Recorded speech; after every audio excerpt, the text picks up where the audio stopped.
face you here.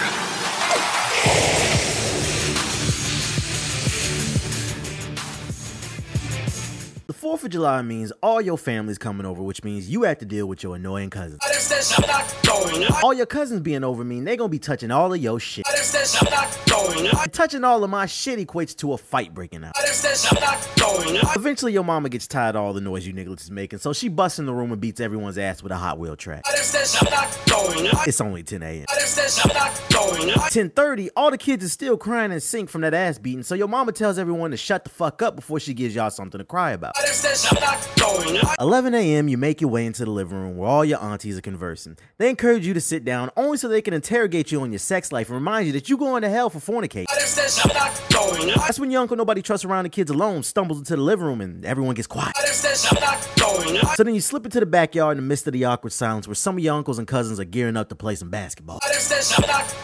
It's shirts versus skins, and of course your drunk uncles with the beer bellies are the skins. Only 2 minutes into the game and things are getting heated. Niggas is calling fouls left and right. Fights is breaking out. You standing there watching. You just asking yourself, is this the NBA Finals? You make your way a little further into the yard where your dad fired up the grill. He's got some tacky ass apron on that says something along the lines of, a vegetarian is someone who hasn't tried one of my burgers. But of course dad burns all the meat because he's dancing and cool in the gang instead of paying attention to the food. Mind you, it's only 12 p.m. That's when one of your older cousins arrives with an uninvited date and it's a white girl. White girl gets interrogated by the entire family before being welcomed with open arms. And that's when your gay ass cousin that everybody knows is gay but he's too afraid to admit it comes knocking on the door. He's got some big buff Tyson Beckford looking ass nigga with lip gloss on talking about that's just his friend. And suddenly someone starts playing the Isley Brothers It's Your Thing and the whole family makes their way to the yard to form a Soul Train line. Auntie number 1 says, oh, second now, this is my jam. And she throws her hip out of whack halfway through the Soul Train line. Auntie number 2 hits the bankhead bounce down the Soul Train line all while holding her Bible in her hand.